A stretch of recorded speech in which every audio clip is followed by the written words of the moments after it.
Assalamu alaikum. In the last lab, we have seen how we can change the sampling rate. What are the multi-rate systems and things related to them. And in today's lab 8, we are going to see the transform analysis of an LTI system.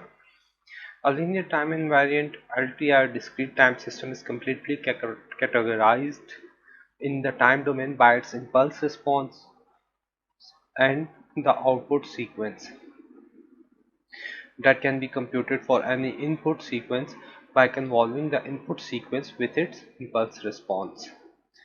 Certain classes of LTI discrete time system are also categorized by linear constant coefficient difference equation. For such system, the output sequence can be computed recursively for any input sequence by applying the DTFT and Z transform to either the convolution sum or to the difference equation representation. The LTI system can also be categorized in frequency domain. Such transform domain representation provides additional insight to the behavior of system in addition to making it simpler to design and implement them for specific applications. तो कहने का मकसद ये था कि जब हम time domain में देखते हैं LTI सिस्टम्स को, तो हमें कन्वोल्यूशन या कॉम्प्लेक्स ऑपरेशंस परफॉर्म करने पड़ते हैं। जैसे ही हम फ्रीक्वेंसी डोमेन की तरफ मूव करते हैं तो हमारे पास सिस्टम डिज़ाइन करना काफ़ी सिंपलर और काफ़ी इजी हो जाता है और हम स्पेसिफिक एप्लीकेशंस के लिए डिज़ाइन कर सकते हैं। हमें पता है कि सिस्टम का इम्पल्स रिस्पॉन्स क्या होता है। एच ऑफ एन सिस्टम का इम्पल्स रिस्पॉन्स होता है और उसका फ्रीक्वेंसी रिस्पॉन्स ई जे ओमेगा इस इम्पल्स रिस्पॉन्स का फोरियर ट्रांसफॉर्म होगा। फोरियर ट्रांसफॉर्म जनरली कॉम्प्लेक्स होता है। ओमेगा उसका पीरियड 2 पाई होता है, पीरियोडिक होता है और can become represented in term of real and imaginary components और its magnitude and phase response. ये चीज़ें हम लोगों ने देखी हुई हैं कि रियल रिस्पॉन्स जो आपके पास फोरियर ट्रांसफॉर्म होता है उसका रियल रिस्पॉन्स होता है, उसका इमेजिनरी रिस्पॉन्स होता है। इसके अलावा हम उसका मैग्नीट्यूड रिस्पॉन्स देख सकते हैं और उसका मैग्नीट्यूड या एब्सोल्यूट रिस्पॉन्स एक ही चीज़ होती है या फिर और उसका हम साथ ही साथ फेज रिस्पॉन्स भी देखते हैं। गेन क्या होता है? गेन ये होता है कि आप 20 multiply by log 10 into absolute response of h of e j omega. जो हमारे पास h of e j omega है, इसका अगर हम एब्सोल्यूट रिस्पॉन्स को 20 लॉग 10 के साथ मल्टीप्लाई करें तो आपके पास गेन आता है।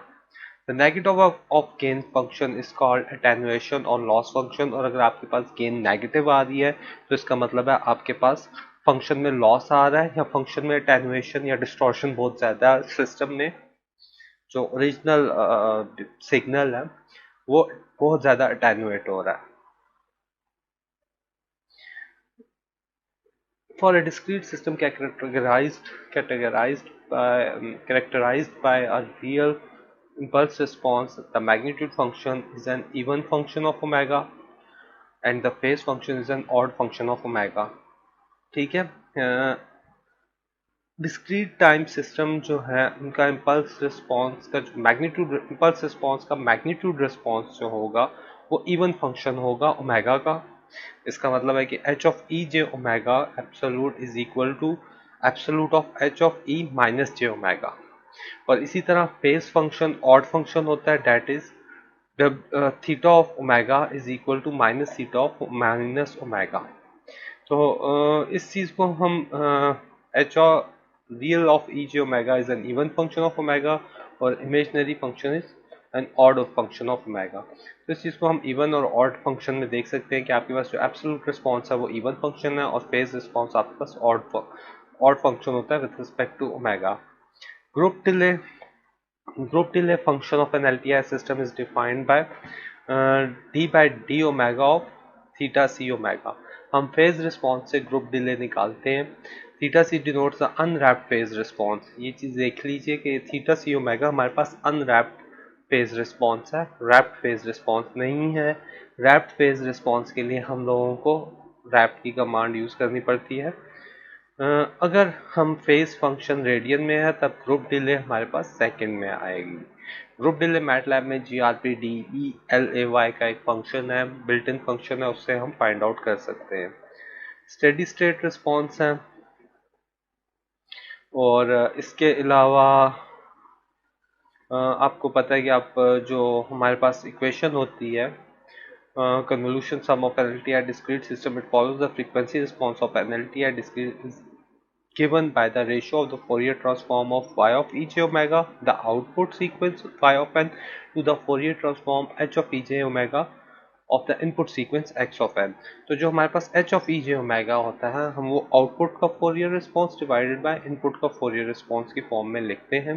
इस तरह से आपके पास नॉमिनेटर और डिनोमिनेटर के कोफिशिएंट्स आ जाते हैं। जो नॉमिनेटर की कोफिशिएंट्स होते हैं वो आउटपुट के होते हैं, और जो डिवाइडेड बाय डिनोमिनेटर होता है वो आपके पास इनपुट के कोफिशिएंट्स आ रहे होते हैं। तो इस तरह से आप इसको जी ट्रांसफॉर्म या इम्पल्स रिस्पॉन्स सीक्वेंस या Fourier transform of an impulse response, या इस सब को हम ट्रांसफर फंक्शन का नाम देते हैं या सिस्टम फंक्शन का नाम देते हैं। ठीक है। अगर अब ROC अगर जी ट्रांसफॉर्म में हम लोगों ने देखा था, हमारे पास रीजन ऑफ कन्वर्जेंस बनते हैं। ठीक है। अगर आपका ROC include the unit circle, it is then related to the frequency response of the LTI discrete time system। जी अगर आपके पास उस वक्त भी मैंने आपको बताया था फोरियर ट्रांसफॉर्म में, अगर z इज इक्वल टू 1 हो जाए तो आपके पास फोरियर ट्रांसफॉर्म और z ट्रांसफॉर्म दोनों की इक्वेशन सेम ही होगी। यानी अगर हमारे पास सारे पोल्स आपके पास यूनिट सर्कल के ऊपर हों, सारे जीरोस यूनिट सर्कल के ऊपर हों, तो आपके पास फोरियर ट्रांसफॉर्म और जी ट्रांसफॉर्म की इक्वेशन सेम ही होगी।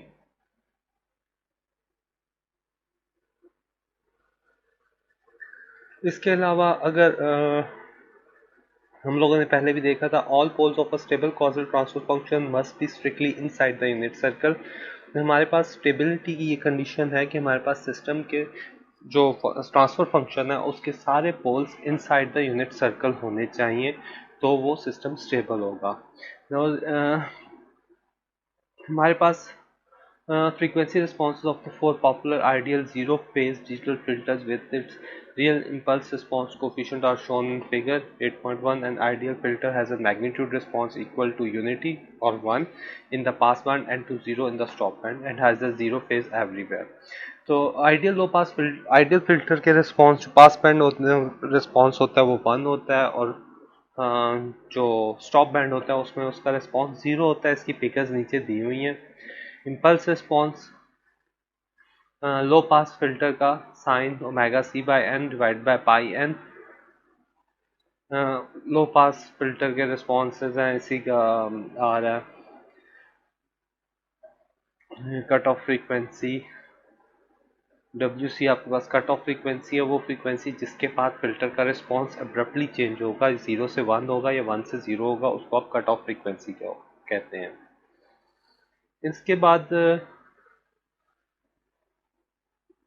हम देखते हैं कि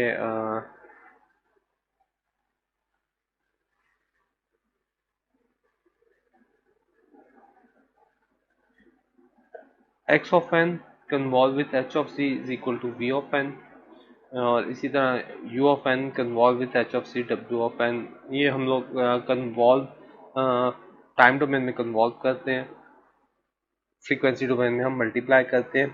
जीरो फेज फिल्टरिंग स्कीम है ये, कि जिसमें u of n is equal to minus v of n होगा, y of n equal to w of minus n होगा। इनकी कंडीशंस हैं, h ऑफ n की ये कंडीशंस होंगी, तो आपके पास क्या होगा, इन सारी कंडीशंस को देखते हुए हमारे पास फिल्टर्स ट्रांसफर फंक्शन की को देखते हुए हमारे पास फिल्टर्स की 4 टाइप्स हैं।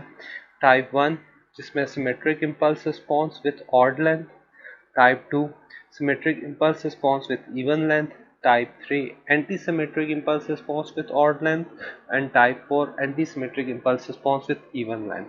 तो हम ये FIR के साथ देखेंगे, FIR type 1, type 2, type 3, type 4 क्या है, ये हम मैटलैब में भी इम्प्लीमेंट करके इसको देखेंगे। इसके अलावा आपके पास जो causal stable real coefficient transfer function होता है वो बाउंडेड रियल ट्रांसफर फंक्शन होता है, कि वो h of e j omega का absolute response should less than और equal to 1 for all omega. अगर ये कंडीशन सेटिस्फाई हो रही है तो आपके पास बाउंडेड रियल ट्रांसफर फंक्शन है, और causal stable real coefficient transfer function हमेशा बाउंडेड रियल ही होता है। इसके अलावा इससे हम लोगों ने देखते हैं कि ऑल पास ट्रांसफर फंक्शन क्या होते हैं।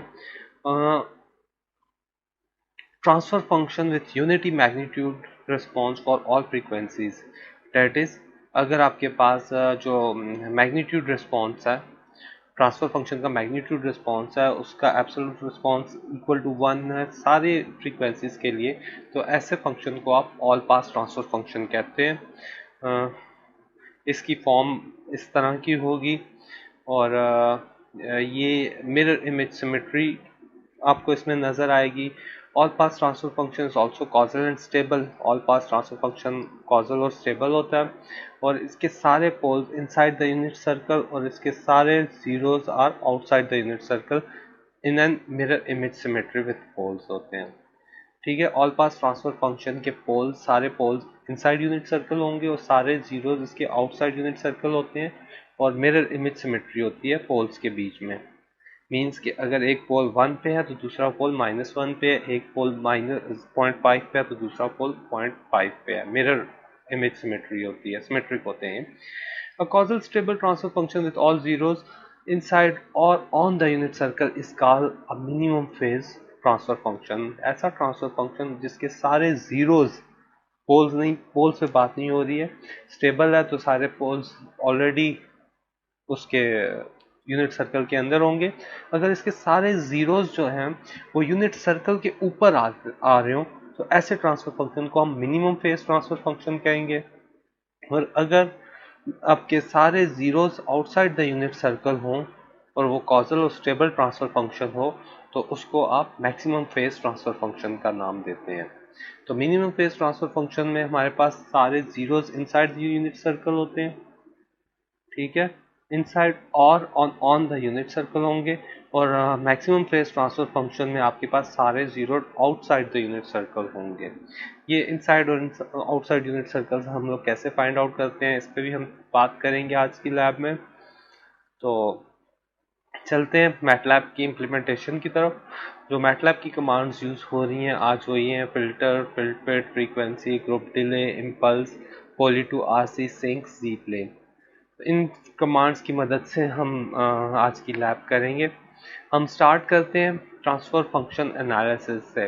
तो ट्रांसफर फंक्शन एनालिसिस को से हम एक दफ़ा फिर जो हमारे पास डिफरेंस इक्वेशन हमने ऊपर देखी है इक्वेशन 8.9 में, उसको हम डिस्क्रीट पॉइंट्स के ऊपर इवेल्युएट करते हैं। 8.9 इक्वेशन के ऊपर अगर मैं जाऊं तो वो आपके पास एक ये आ रही है, ये डिफरेंस इक्वेशन है। ऊपर आपके पास आउटपुट के कोफिशिएंट्स है, नीचे आपके पास इनपुट के कोफिशिएंट्स हैं। हम लोग एक इस एग्जांपल के लिए हम लोग देखेंगे एक मूविंग एवरेज फिल्टर को देख लेंगे। ठीक है, हम एक causal M point average filter को देखते हैं कि इसका रिस्पॉन्स कैसा होगा। मैटलैब की तरफ आते हैं। ठीक है, तो given nominator and coefficient vectors of g of z, find the plot the first L sample of impulse response where the parameter L is input by the user। तो जो इम्पल्स रिस्पॉन्स के पैरामीटर्स है वो user input करेगा। मेरे ख्याल में ये सेकंड प्रोग्राम है, हम लोगों को फर्स्ट वन करना था। ये frequency response of causal M point averager of equation 8.9 है, ये 2.3 नहीं है, 8.9 है। तो CLC clear all, close all, सबसे पहले ये चीज़ें आ जाएंगी। CLC for clear screen, clear all सारे वेरिएबल्स को क्लियर कर देगी, और क्लोज ऑल जितनी भी प्रीवियस विंडोज ओपन है उन सारों को क्लोज कर देगी। अब हम फिल्टर की लेंथ स्पेसिफाई कर रहे हैं, इनपुट फिल्टर लेंथ m जो कि यूज़र से ले रहे हैं। इसके बाद हमने ओमेगा फ्रीक्वेंसी वेक्टर जनरेट किया है 0 से 2 पाई के बीच में, क्योंकि TTFT का पीरियड ही 2 पाई होता है, और जो 1024 पॉइंट TTFT हम निकाल रहे हैं। नम के अंदर हम लोगों ने 1/m एवरेज और मूविंग एवरेज फिल्टर लगा दिया। डी नम के अंदर हमने 1 रख दिया क्योंकि ऊपर हम लोगों ने सारी इक्वेशन लिख दी है नॉमिनेटर के लिए। तो अब हम फ्रीक्वेंसी रिस्पॉन्स फाइंड आउट करते हैं एच के अंदर। नम ये आ गया डी नम 1 है, तो आपके पास इक्वेशन एक तरह से नम की है कि और ओमेगा फ्रीक्वेंसी वेक्टर हम साथ पास कर रहे हैं। इसके बाद हम इसका मैग्नीट्यूड रिस्पॉन्स और फेज रिस्पॉन्स को प्लॉट कर रहे हैं। याद रखिएगा ये फेज रिस्पॉन्स जो है आपके पास अनरैप्ड फेज रिस्पॉन्स है। मैं 5 पॉइंट फिल्टर इंटर करता हूँ तो मेरे पास कुछ इसका मैग्नीट्यूड स्पेक्ट्रम ये आ रहा है और ये फेज रिस्पॉन्स आ रहा है। ठीक है, इसी तरह हम मुख्तलिफ लेंथ के लिए इसके फिल्टर्स को फाइंड आउट करेंगे। जिस तरह m इज इक्वल टू 3 के लिए मेरे पास ये रिस्पॉन्स आ रहा है, m इज इक्वल टू 7 के लिए मेरे पास कुछ इस तरह का रिस्पॉन्स आएगा, m इज इक्वल टू 10 के लिए मेरे पास इस तरह का रिस्पॉन्स आ रहा है। अब type symmetry exhibited by magnitude and phase spectrum are due to the impulse response is real। ठीक है, therefore frequency response is periodically conjugate symmetric। Frequency response आपका ये सिमेट्रिक है, 1 से इस साइड और 1 से उस साइड आप सिमेट्रिक इम्पल्स रिस्पॉन्स है, पीरियोडिक है। Phase response is periodically odd symmetric. तो फेज रिस्पॉन्स जो आपके पास क्योंकि ऑड फंक्शन ऑफ ओमेगा होता है तो वो ऑड सिमेट्रिक ही होगा। और मूविंग एवरेज फिल्टर बेसिकली लो पास फिल्टर होता है, लो फ्रीक्वेंसीज को अलाउ करेगा, हाई फ्रीक्वेंसीज को स्टॉप कर देगा। ठीक है, और इसी तरह आपके पास अगर मैं इसको मैग्नीट्यूड स्पेक्ट्रम प्लॉट करूं तो मेरे पास कुछ इस तरह का इसका मैग्नीट्यूड स्पेक्ट्रम आ रहा है और ये फेज स्पेक्ट्रम आ रहा है। अगर ये मेरे पास सेकंड इक्वेशन का मैग्नीट्यूड और फेज स्पेक्ट्रम आ रहा है, इसके दिए हुआ ये एक बैंड पास फिल्टर का रिजल्ट है। इसी तरह ये भी एक बैंड पास फिल्टर का रिजल्ट आ रहा है। और ये ग्रुप डिले जो फंक्शन ग्रुप डिले से आप यूज़ कर सकते हो मैटलैब में, आप इसकी हेल्प देख के यूज़ कर सकते हैं। Group delay built in function है मैटलैब का, इसमें आपने क्वेश्चन सॉल्व करने हैं।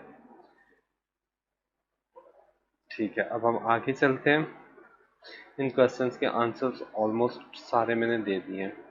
Using MATLAB compute and plot the group delay of causal LTI system with the transfer given function h of z आपके पास given है। ठीक है, आप इससे h of z से आप करोगे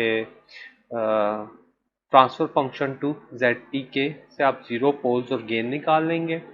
ठीक है, और जीरो पोल एस ओ एस फॉर्म हम अप्लाई करते हैं ग्रुप डिले पे। तो हम लोग क्या ग्रुप डिले फाइंड आउट करने के लिए हमें पहले फिर एस ओ एस निकालनी है। Z p zero poles to s o s का फंक्शन यूज करेंगे जो हम लोगों ने यूज किया हुआ है, उससे आपके पास एस ओ एस फॉर्म आ जाएगी। और फिर ग्रुप डिले के अंदर ये एस ओ एस आप पास करोगे तो आपके पास ग्रुप डिले निकल आएगी और उसको हम प्लॉट कर लेंगे ओमेगा के ऊपर। ठीक है, ओमेगा 0 और पाई के बीच में रखना है। तो नेक्स्ट प्रोग्राम को देखते हैं। Impulse response. The function IMPZ can be used to compute the beginning part of the impulse response of a causal LTI system। हम लोग impulse response देख लेते हैं। हमारे पास एक num d num given है, उसको मैटलैब में करके देखते हैं।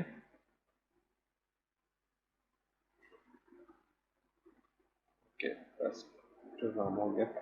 CLC clear all close all उसी तरह आ जाएगा।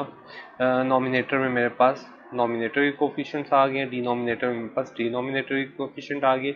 यूजर से हम लोग इनपुट ले रहे हैं कि हम लोगों को कितने सैंपल्स को प्लॉट करना है, 150 या जितने भी सैंपल्स आप लोग प्लॉट करना चाहते हो। उसके बाद इम्पल्स रिस्पॉन्स फाइंड आउट करने के लिए जो कमांड है वो IMPZ की कमांड है। नम डी नम हमने उसी तरह पास कर दिए, L नंबर ऑफ सैंपल्स पास कर दिए।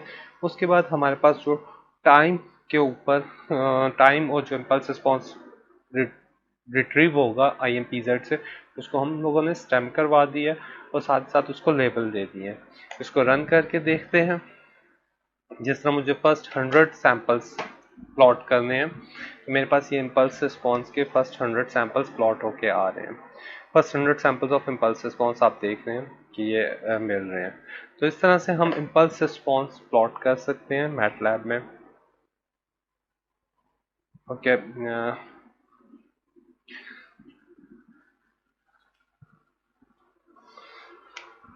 इसके बाद जी प्लेन के अंदर आप using g plane develop the pole zero plots of the two filter equations, ऊपर जो इक्वेशंस दी हुई हैं उसका हम लोगों ने जीरो पोल्स का भी देखना है। अगर मैं इस पे आऊँ एग्जैक्टली तो ये आप देख रहे हो कि ये मेरे पास फर्स्ट 100 सैंपल्स हैं और ये फर्स्ट 100 सैंपल्स हैं दूसरी इक्वेशन के। तो ये इक्वेशंस 8.36 8.37 इक्वेशंस आपके मैनुअल में गिवन है, इसमें इस तरह के आ रहे हैं। और अगर आप इन इक्वेशंस का आप देख रहे हो तो ये आपके पास आ रहे हैं। तो ये इनसाइड यूनिट सर्कल हैं पोल सारे, तो आपके पास ये स्टेबल फिल्टर है, स्टेबल है। पोल्स जीरोस जो है वो आपके पास उसके ऊपर हैं, यूनिट सर्कल के ऊपर है, तो ये मिनिमम फेज सिस्टम है। ठीक है, इसमें पोल्स आपके पास आउटसाइड यूनिट सर्कल आ रहे हैं, इसका मतलब है ये स्टेबल नहीं है। ठीक है, ये स्टेबल नहीं है, इसके पोल्स आउटसाइड यूनिट सर्कल है। ठीक है, it is its causal realization is unstable. Okay, अब फिल्टर की टाइप्स के ऊपर बात करेंगे। ठीक है, टाइप्स ऑफ ट्रांसफर फंक्शन के ऊपर बात कर रहे हैं। इसके लिए जो हम एग्जांपल लेंगे वो फिल्टर एक लो पास फिल्टर की लेंगे। लो पास फिल्टर हम सिंक फंक्शन से जनरेट कर सकते हैं। ठीक है, जो इक्वेशन 8.39 में आप देख रहे हो साइन डब्ल्यू c n minus capital n by two divide by pi n minus capital n by two, इसको हम इम्प्लीमेंट, ये हाई पास का ये लो पास का ट्रांसफर फंक्शन है। H stands for impulse response of an low pass filter. तो impulse response of truncated ideal low pass filter की इक्वेशंस हैं हमारे पास, हम इसको इम्प्लीमेंट करते हैं मैटलैब में।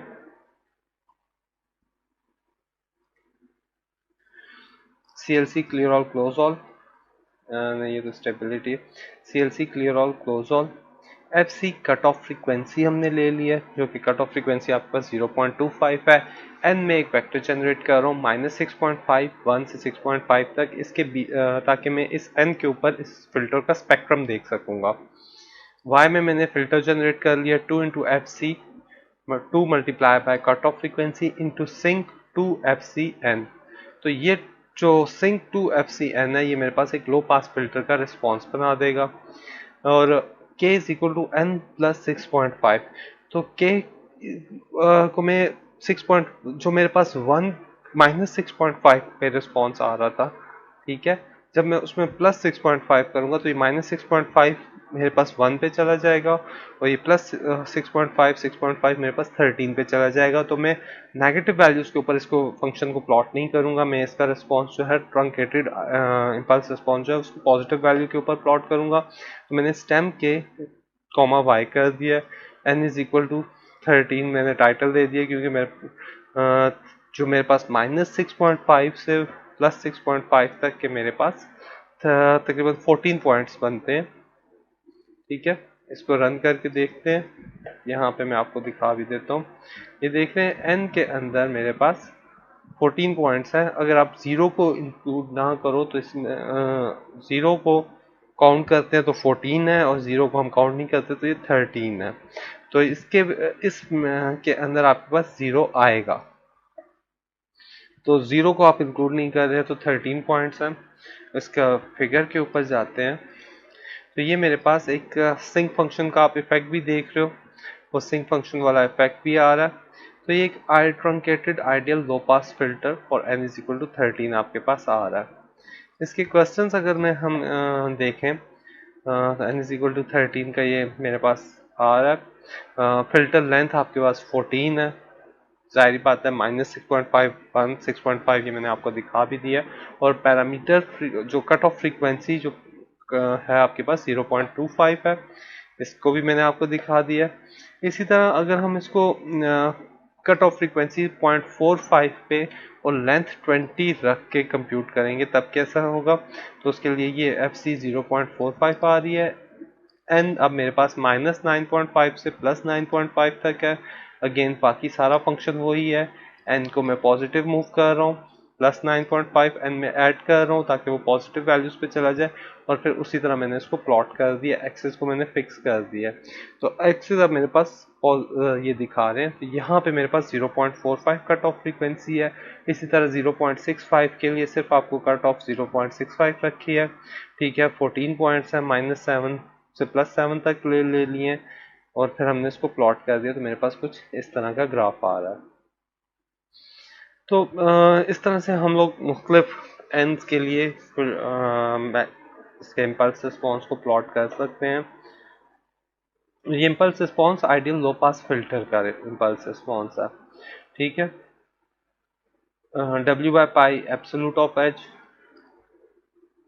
अच्छा, अब ये हमारे पास इसका अभी तक यहाँ पे हम लोगों ने सिर्फ इसका टाइम डोमेन का रिस्पॉन्स प्लॉट किया था। अगर मुझे इसका फ्रीक्वेंसी डोमेन का रिस्पॉन्स प्लॉट करना है तो मैंने उसी तरह यहाँ तक तो सारा कुछ वही आ गया, ठीक है। Number 1 number 2 is equal to, यहाँ तक सारा वही आ जाएगा। आपने पैरामीटर ले लिया माइनस नंबर 2 1 टू नंबर 2, ठीक है। Number 2 is equal to n divided by 2, n user input कर रहा है, ठीक है।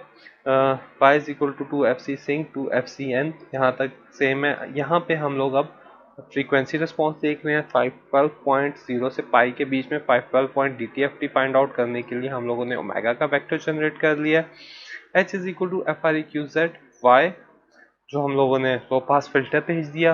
इसका डिनोमिनेटर में हमने 1 रखा हुआ है क्योंकि डिवाइडेड बाय 1 आ जाएगा, और साथ ही साथ हमने फ्रीक्वेंसी वेक्टर भेज दिया। उसके बाद हमने इसको प्लॉट कर लिया W बाय पाई के ऊपर, इसका एब्सोल्यूट रिस्पॉन्स प्लॉट कर लिया, तो मेरे पास कुछ एब्सोल्यूट रिस्पॉन्स इस तरह का आ रहा है,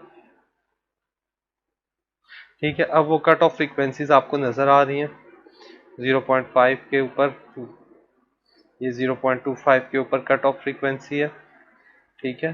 तो यहाँ से शुरू हो रहा है और यहाँ तक आ रहा है, तो ये इसकी कट ऑफ फ्रीक्वेंसीज आपको यहाँ से क्लियरली नज़र आ रही है। इसी तरह जैसे जैसे n इज इक्वल टू 13 किया, n इज इक्वल टू 14 किया, जैसे जैसे मैं n इज इक्वल टू 19 करूँगा, जैसे जैसे मैं इसको क्लियर करूँगा, मैं इसको ज़्यादा देता जाऊँगा, तो मेरे पास रिस्पॉन्स डिफाइंड होता जाएगा। जितना फिल्टर का ऑर्डर ज़्यादा होगा, जितने फिल्टर के कोफिशिएंट ज़्यादा होंगे, उतना ही उसका रिस्पॉन्स एक्यूरेट होगा। जिस तरह इस केस में देख लें, अब यहाँ पे ये आपके पास आइडियल की तरफ जा रहा है कि ये आपके पास पास बैंड है, ये आपके पास स्टॉप बैंड है, ठीक है। तो एकदम से आप पास बैंड से स्टॉप बैंड की तरफ आ रहे हो, लो फ्रीक्वेंसीज को अलाउ कर रहे हो, हाई फ्रीक्वेंसीज को आप स्टॉप कर रहे हो। लो पास फिल्टर है तो ऑब्वियसली इसका रिस्पॉन्स ऐसा ही होना चाहिए। इसी तरह अगर मैं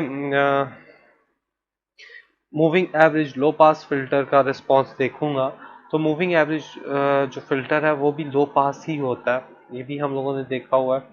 इसको ज़रा हम प्लॉट करके देखते हैं मैटलैब में, और आपके मैनुअल में मेरे ख्याल में इसका कोड गिवन है। अच्छा, एक गेन का फंक्शन हम लोगों को खुद लिखना पड़ेगा। मैटलैब में गेन का फंक्शन नहीं है, गेन का फंक्शन हम लोगों को मैटलैब में खुद लिखना पड़ता है, ठीक है। फंक्शन GW ये इसकी फंक्शन का कीवर्ड है, फंक्शन कीवर्ड है। पहले हम फंक्शन का कीवर्ड लिखेंगे FUNCTION, फिर हम रिटर्न जो हमें इस फंक्शन से रिटर्न चाहिए हम वो लिखेंगे। हमें दो वेरिएबल्स इससे रिटर्न चाहिए होंगे, एक गेन रिस्पॉन्स, दूसरा frequency vector is equal to gain. अब ये गेन जो है ये फंक्शन का नाम है, ठीक है, और इसको हम पास क्या कर रहे हैं, दो वेरिएबल्स नम और डी नम, ठीक है। अब इन नम और डी नम के ऊपर हम कंप्यूटेशन करके जी और डब्ल्यू को फाइंड आउट करेंगे, ठीक है। सबसे पहले ओमेगा हम फ्रीक्वेंसी वेक्टर डिफाइन कर लेते हैं, 0 से पाई के बीच में हम 256 पॉइंट डिफाइन कर लेते हैं। इसके बाद मैंने इसका फ्रीक्वेंसी रिस्पॉन्स फाइंड आउट कर लिया, जो मुझे नम और डी नम पास किए थे इस ओमेगा के ऊपर। नम डी नम और मेगा मैंने FREQZ से DTFT निकाल लिया, और जो मेरे पास फ्रीक्वेंसी रिस्पॉन्स आ रहा है उसको मैं एब्सोल्यूट उस लेके 20 log 10 से मल्टीप्लाई कर रहा हूँ, तो मेरे पास G आ जाएगा। तो इस तरह ये G और W आप फाइंड आउट कर रहे हो। इस फंक्शन को मैं सेव करूँगा तो इसका नाम मैंने गेन ही रखना है और मैं इसको अपनी एक्टिव डायरेक्टरी में सेव करूंगा। जैसा ये इस वक्त मेरे पास एक्टिव करंट डायरेक्टरी ये है, तो ये मेरे पास गेन का फंक्शन आ रहा है। ठीक है, इसको मैंने यहाँ पे ये सेव कर लिया। अगर ये मेरे पास एक्टिव डायरेक्टरी में करंट डायरेक्टरी में नहीं होगा तो ये हम इसको कॉल नहीं कर सकते। ठीक है, हम मूविंग एवरेज लो पास फिल्टर का रिस्पॉन्स देखते हैं। मेरे पास एम ऑर्डर ऑफ फिल्टर 2 है। ठीक है, इसको आप बढ़ा सकते हो जो आप जैसे जैसे आप रिस्पॉन्स देखना चाहो। नम मैंने डिफाइन कर दिया। अब गेन में मैंने मूविंग एवरेज लो पास फिल्टर का नम भेज दिया और 1 भेज दिया। अब इस मूविंग एवरेज फिल्टर का फ्रीक्वेंसी एब्सोल्यूट रिस्पॉन्स आपको जी के अंदर मिल रहा है और डब्ल्यू के अंदर आपको वेक्टर फ्रीक्वेंसी वेक्टर मिल रहा है जिसके ऊपर ये गेन रिस्पॉन्स प्लॉट हुआ है। इसको रन करके देखते हैं तो मेरे पास m इज इक्वल टू 2 के लिए कुछ इस तरह का रिस्पॉन्स आ रहा है, जो कि मुझे क्लियरली इंडिकेट कर रहा है कि लो फ्रीक्वेंसीज को अलाउ कर रहा है, हाई फ्रीक्वेंसीज को स्टॉप कर रहा है, मगर ऑर्डर इतना कम है कि इसके ऑर्डर पे आपको इतना क्लियर चीज़ें नहीं आ रही हैं। जैसे ही मैं इसको ऑर्डर अगर 10 करता हूँ तो अब देखें, अब मेरे पास इसका रिस्पॉन्स काफ़ी बेहतर नज़र आ रहा है कि ये मुझे नज़र आ रही है कि ये इसके बाद मेरे पास जैसे जैसे फ्रीक्वेंसीज हाई फ्रीक्वेंसीज के ऊपर जा रहे हैं हमारे पास रिस्पॉन्स लो हो रहा है। ये रेडियन फ्रीक्वेंसीज हैं। ठीक है, ये omega frequencies omega by pi के ऊपर हम प्लॉट कर रहे हैं। तो इस चीज़ को हम इस तरह से देख सकते हैं कि ये m इज इक्वल टू 2 के ऊपर ये आया। ठीक है, -3 dB रिस्पॉन्स। 3 dB जो आपका ये रिस्पॉन्स आ रहा है, ठीक है, वो अगर उससे उसमें आप -3 dB जो आपके पास पीक रिस्पॉन्स होता है उसमें से आप 3 dB को माइनस करोगे तो आपके पास जो फ्रीक्वेंसीज आएंगी उनको आप 3 dB कट ऑफ फ्रीक्वेंसी कहोगे। ठीक है, अगर आप इसको गेन रिस्पॉन्स ऑफ कैस्केडेड के length two moving average filter देखना चाहते हैं तो उसके लिए फंक्शन ये है, मगर फिलहाल ये आउट ऑफ स्कोप है। हम लोगों ने मूविंग एवरेज फिल्टर का गेन रिस्पॉन्स कैलकुलेट कर लिया, ऊपर गेन का फंक्शन है। ठीक है, यहाँ तक आपके पास गेन का फंक्शन है। यहाँ से आपका दूसरा प्रोग्राम शुरू हो रहा है मैनुअल में, जिसमें आप इस गेन के फंक्शन को कॉल करके गेन रिस्पॉन्स को प्लॉट कर रहे हो। इसी तरह इसमें क्वेश्चन है कि आपने मुख्तलिफ इक्वेशन ऊपर जो आपके पास इक्वेशन दी हुई हैं उनके गेन रिस्पॉन्सेस कैसे प्लॉट करने हैं। इसके बाद हम आ जाते हैं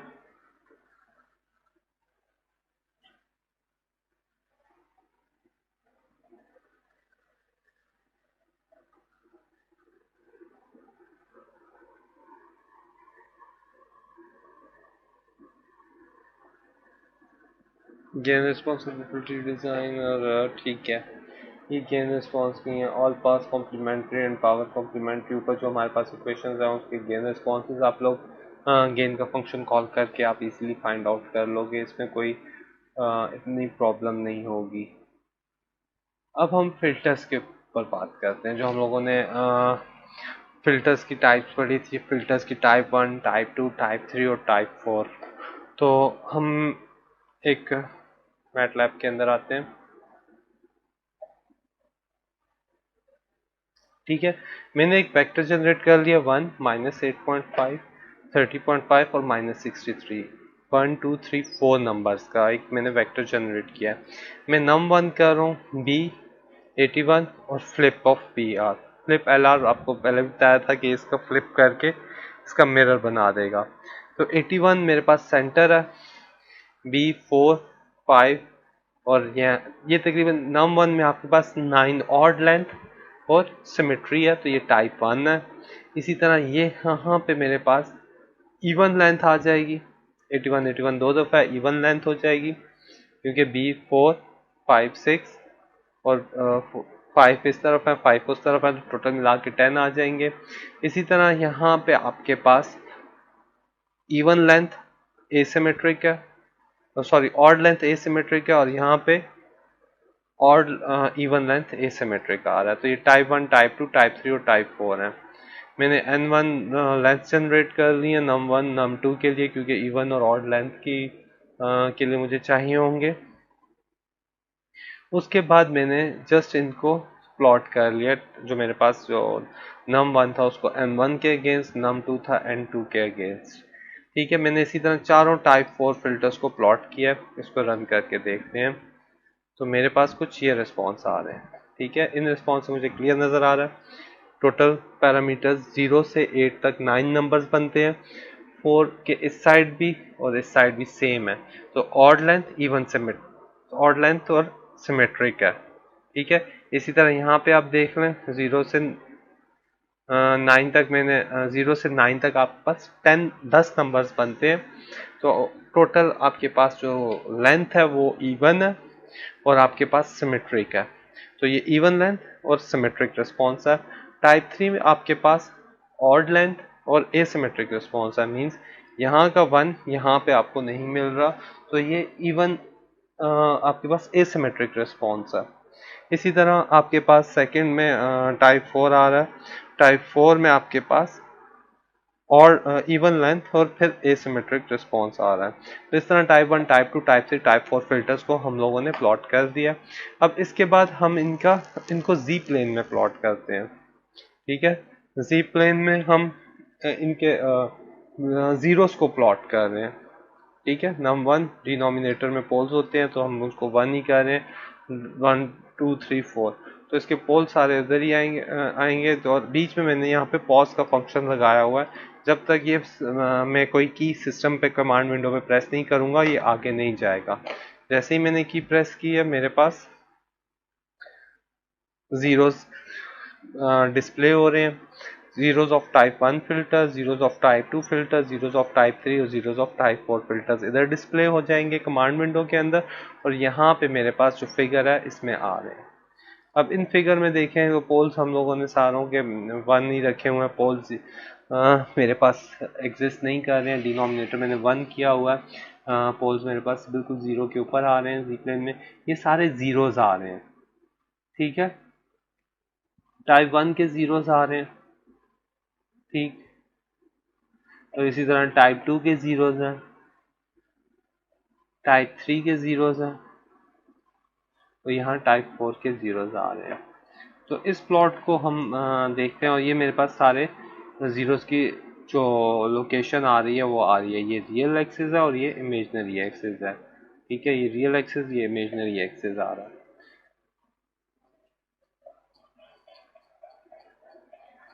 इनके ऊपर हम बात करते हैं।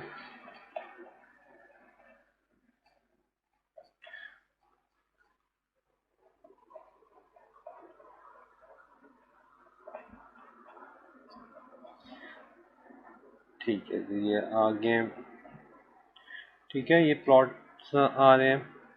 ये symmetric impulse response and is there for type 1 linear phase FIR filter, क्योंकि इसकी लेंथ 9 है, दूसरे की 10 है, फिर 9 है, फिर 10 है, विद एटीसिमेट्रिक एंटीसिमेट्रिक आ रहे हैं। फिल्टर 1 है zeros as this, zeros at 2। Filter 2 के जीरोस हैं, फिल्टर 3 के जीरोस हैं, फिल्टर 4 के जीरोस हैं। ये सारे हमारे पास कमांड विंडो के ऊपर आ रहे हैं और हमारे पास ये फिगर भी प्लॉट हो रही है। Note these are unwrapped phase. अच्छा, अब plot the phase response of each filter obtained MATLAB. अब मुझे इसका फेज रिस्पॉन्स प्लॉट करना है। फेज रिस्पॉन्स प्लॉट करने के लिए मुझे जो मैं मैटलैब में आता हूँ वापस, यहाँ पे जो N1 N2 N3 N4 है, पहले मुझे इनका फ्रीक्वेंसी रिस्पॉन्स फाइंड आउट करना है। तो H is equal to FREQZ num1 comma 1 comma omega, मुझे ये बनाना पड़ेगा।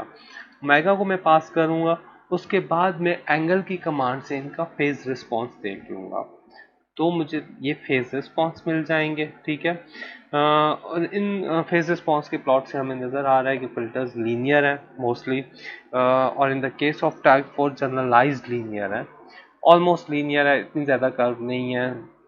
ठीक है, ग्रुप डिले मैंने आपको बताया था, जीरो पोल से आप SOS फाइंड आउट कर सकते हैं या H(z) से भी आप फाइंड आउट कर सकते हैं। ग्रुप डिले फिल्टर की -4.0 आ रही है, 4.5, -4 और 4.5, -4 और -4 +4, तो ये ऑलमोस्ट एक आपके पास सेम आएगी टाइप 1 टाइप 2 की। The plots and impulse response of FIR filter by running program. अब आप अगर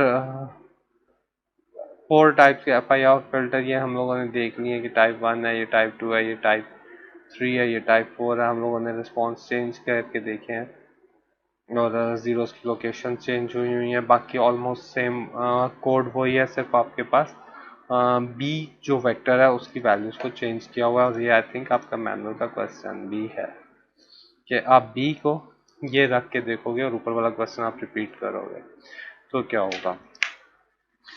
अब आगे चलते हैं। मोस्टली ये सारी चीज़ों के आंसर्स मैं बीच में आपको दिखा चुका हूँ और साथ साथ आंसर्स इनके एक्सप्लेन भी कर चुका हूँ, तो मैनुअल फिल करते हुए आपको इनमें कोई प्रॉब्लम नहीं आएगी। लास्ट टॉपिक आपका आता है स्टेबिलिटी टेस्ट का।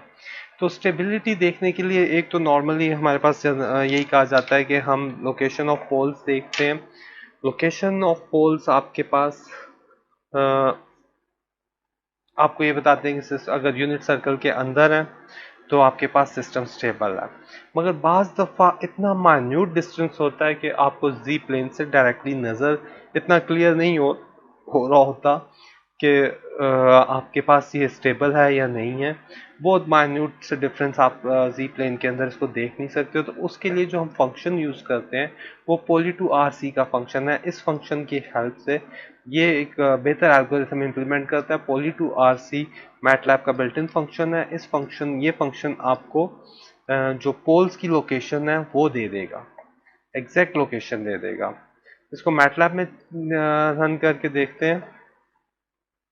ठीक है, c l c clear all close all उसी तरह डेन डिनोमिनेटर के कोफिशिएंट्स, क्योंकि पोल्स हमेशा डिनोमिनेटर से ही निकाले जाते हैं तो मैं पोल्स डिनोमिनेटर का इनपुट करूंगा, यूजर्स इनपुट करेगा या आप इनपुट करेंगे। पोली टू आर सी का फंक्शन है, उसके अंदर मैं ये डिनोमिनेटर के कोफिशिएंट्स को पास कर दूंगा और मेरे पास के आई एक पैरामीटर आउटपुट पे आ जाएगा और फिर मैं इस के आई के पैरामीटर को डिस्प्ले कर दूंगा। इसको रन करके देखते हैं। ठीक है, डिनोमिनेटर के कोफिशिएंट एंटर करने हैं आपके पास, जिस तरह ये एक इक्वेशन है। ठीक है, जो फर्स्ट वाली है ये मैं करूँगा, सेकंड बाकी आपको कर लेंगे। उसमें कोई इतना मुश्किल नहीं है। ठीक है, तो 1 मैं पैरामीटर्स एंटर करता हूँ, 1 -1.848 -1.848 प्लस 0.85। ठीक है, जैसे ही मैंने एंटर किया तो मेरे पास यहाँ पे स्टेबिलिटी के पैरामीटर्स आ रहे हैं। -0.9989 एक आ रहा है और दूसरा जो पोल आ रहा है वो मेरे पास 0.85 पे आ रहा है। तो दोनों पोल्स इनसाइड यूनिट सर्कल है, तो ये सिस्टम स्टेबल है। ठीक है, इसी तरह हम बाकियों के रिस्पॉन्स को अगर देखेंगे,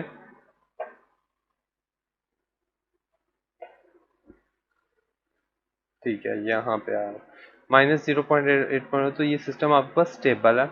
जबकि दूसरे का अगर मैं जब आप रन करोगे तो आपके पास -1.0005 और 0.85 आएगा, ये सिस्टम अनस्टेबल है।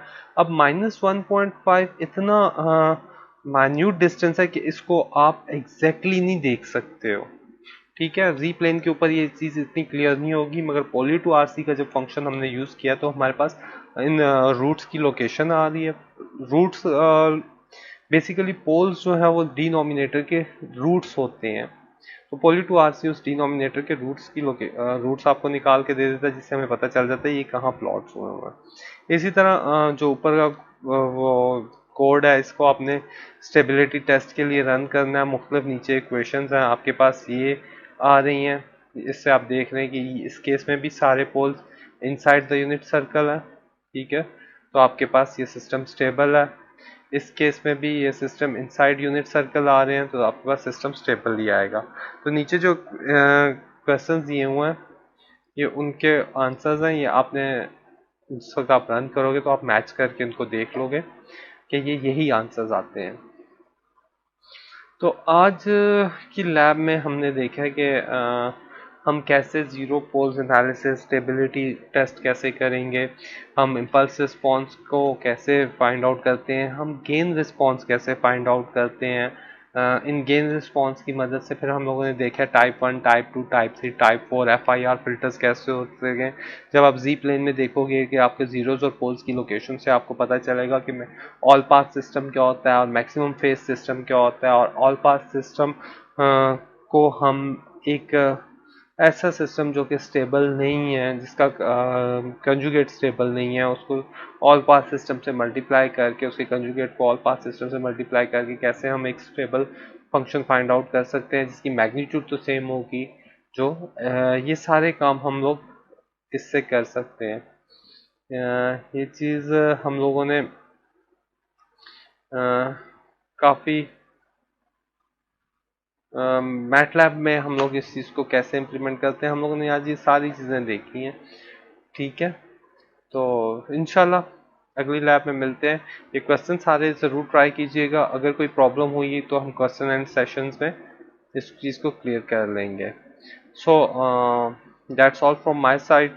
मैं उम्मीद करता हूँ कि आप ये काम करके मुझे अपना मैनुअल कंप्लीट करके जल्दी कंप्लीट करके देंगे। और कोई भी क्वेरी आती है, अगर आप कोड रन करते हो, कोई भी मसला आता है तो उसको हम इंशाल्लाह फिर आगे के लिए क्वेश्चन आंसर के सेशन में ज़रूर देखेंगे। और ठीक है, अल्लाह हाफिज़। अब नेक्स्ट लैब में इंशाल्लाह मुलाकात होगी। अल्लाह हाफिज़।